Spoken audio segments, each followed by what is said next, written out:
Hey, what's going on, guys? My name is Dr. Boyce Watkins. I'm your friendly neighborhood finance professor, and I want to talk about XRP. XRP, aka Ripple, is now in a real big pickle because the Securities and Exchange Commission is trying to basically kill off Ripple. And they believe the XRP has illegal securities trading. Um, there have been new developments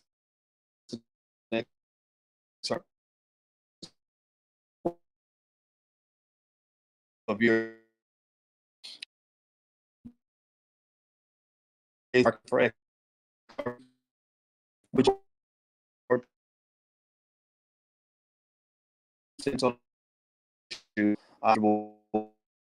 will hit them financial.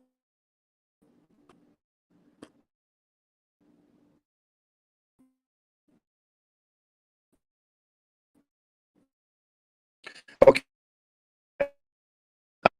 let's keep going.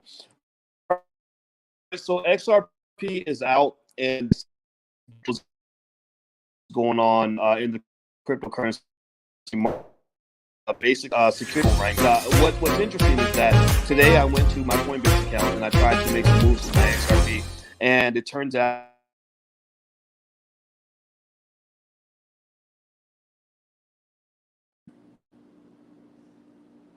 Okay, am I back now? I don't know what happens here. I'm in Mexico, so the Wi-Fi can go up and down. I apologize. Let me know if you can hear me. Okay, let me know if you can hear me. If you can hear me, I'll keep going. When I see a yes, I'm going to start talking now. There may be a bit of a. There we go. Okay, thank you, Marquette and Kenneth. All right. So XRP is dealing with some nonsense from the Securities and Exchange Commission. I call it nonsense because the case to me doesn't have a lot of merit.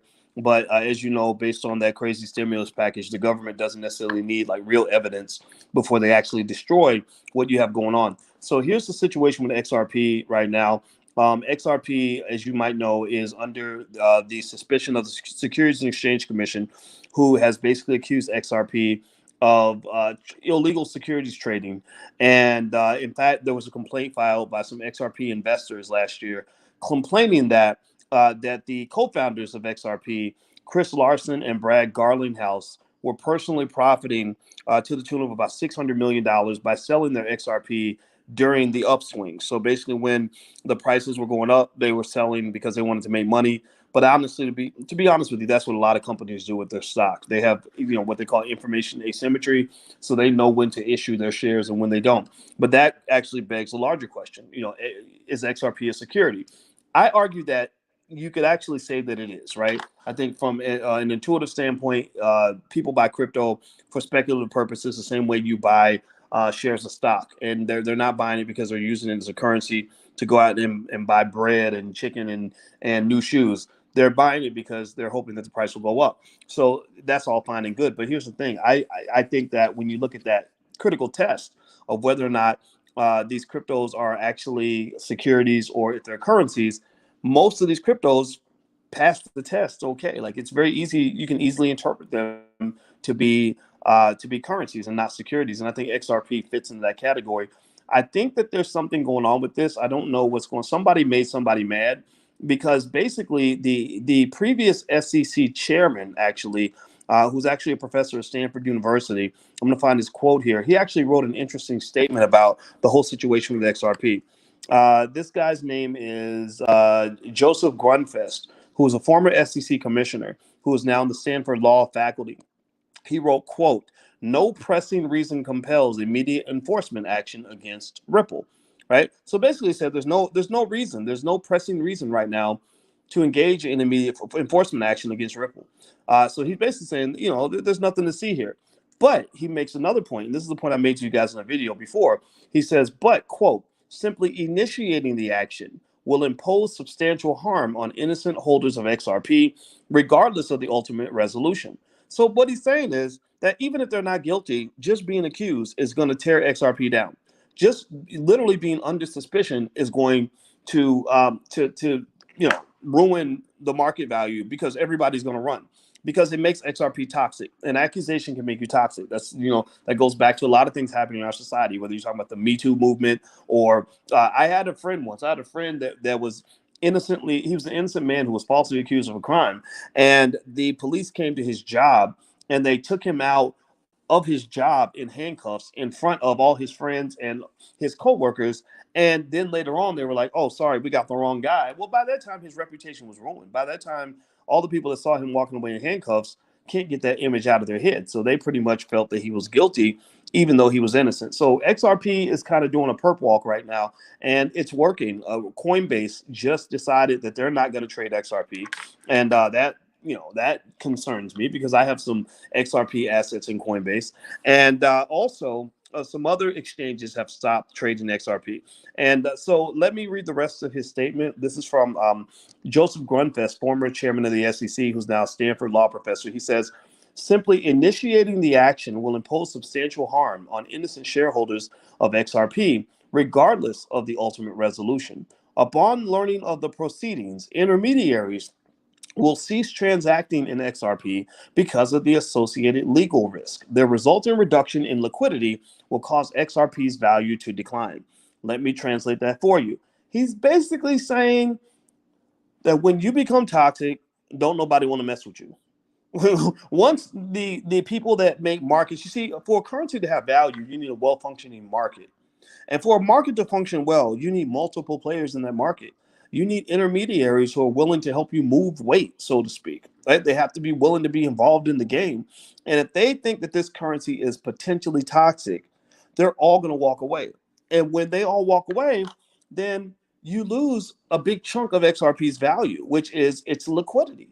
Markets that have more liquidity and markets that function properly and have plenty of intermediaries that are willing to help spread the risk out and take on some of the liquidity issues, etc.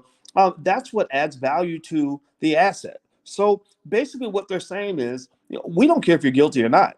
We're just going to shake the tree and make you lose all your friends, which is ultimately going to cost you your value. So what has occurred in that time? Well, since that time, I think XRP has plummeted 23% in the last 24 hours. In the last week, it has plummeted 58.8%. So if you are an investor in XRP, I'm not here to tell you what to do. I am not making, this is not investment advice on any level. I will say, though, that I believe this case has much ado about nothing. I might be the naive guy who thinks that if you go to court and you do what the police tell you, that they're going to eventually realize that you're not guilty. I believe that XRP is going to be cleared of this. I believe that XRP is so entrenched in the crypto space. It's hard to imagine XRP being gone. I believe that there's hope in that there's a new SEC chairman, the outgoing SEC chairman. I believe his name is Jay Clayton. He's gone. He's been replaced by a new person by the name of Elad Roismans. Elad Roismans has not, though, to my knowledge, made any definitive statements on his view of XRP. But it is quite fathomable that this new chairman could say, you know what, man, just let this sucker go. Just drop this case. Just come on, man. This is crazy, right? And I wouldn't be surprised, and I hope that that's the case. But it's possible that it won't happen. So I went ahead and made more investments in XRP because I've always liked XRP. It's always been one of my favorite cryptos. I don't believe that it's a security, but then again, that's a tomato kind of argument because you could just as easily argue that it is a security. And so I'm going to just say that with investing, that's the way it works. You win some, you lose some. That's why you diversify. That's why you spread your money out. And if you do choose to participate in this particular investment, do so at your own risk. In a way, I might compare it to a few months ago when a lot of people were asking me about Hertz stock. And remember when people were buying Hertz stock because Hertz stock had plummeted and the company was near bankruptcy and then it skyrocketed. Well, now the company's still alive. It's still doing okay. But if you bought a few months ago, I think the stock went as high as, I think it shot up to some insane amount of money. I forgot what it was, maybe $30 or something. And then it shot back down. So Hertz has been kind of all over the place. In fact, actually a year ago, I think Hertz was trading, or back in February, it was trading $20 a share. And now it's down to $1.51 or $1.50 or something like that. So when you're dealing with companies or investments that are on the brink, then you're basically dealing with situations that will either lead to a huge profit or tremendous loss. So if you got money to lose, then maybe you want to hold out for XRP and see what happens. Right now, my investment in XRP is pretty illiquid. I don't know if Coinbase is going to let me go in there and sell my shares or not. I don't want to share though. I don't want to sell. I actually want to hold and see what happens, because if the SEC comes back and says we're done, like we're okay, this case is over, we're not going to pursue this any further, then guess what's going to happen to the value of XRP? It's going to skyrocket, and there'll be a great ROI. But if the SEC continues down this path, which it could happen, then that money is going to be lost. So if you participate at your own risk, and just know that there's a very good chance you can lose everything. So that's why this boys and girls is why we diversify when we invest, because disasters and calamities always happen in investing. There are always crashes, assets lose value, terrible things happen. And you got to be ready for that if you're going to become an investor. Like New Edition used to say, sunny days, everybody loves them. But tell me, baby, can you stand the rain? So as an investor, give me a yes or no in the chat. If you are a real investor in the building, can you stand the rain? If you answer no, then you need to go back to the little kids table, and you need to go invest in some safe assets and things that won't lose your money. But if you go into the stock market or into the crypto markets, or if you start a business, just know that there are going to be times where it's going to rain, it's going to pour, and it's going to suck. So you got to just hold firm and be strong, and that's how people get rich. All right, so I'm out of here, guys. Have a good day. Sorry about the technical issues in the beginning. I'm in Mexico, so I can't explain Wi-Fi in Mexico. But by the way, I haven't mentioned this lately, but if you want to get a free e-copy of my book, It Takes a Village to Raise the Bar, you can go to allblackeconomics.com. The book is totally free. Hundreds of thousands of you have downloaded it and read it with your families. It's my vision for the black community over the next 70 years.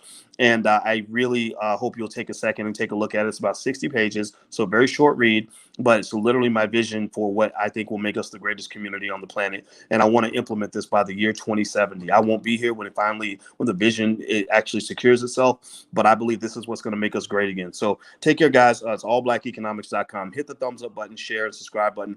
I'm out of here. Have a good day. I'll see you soon. Peace.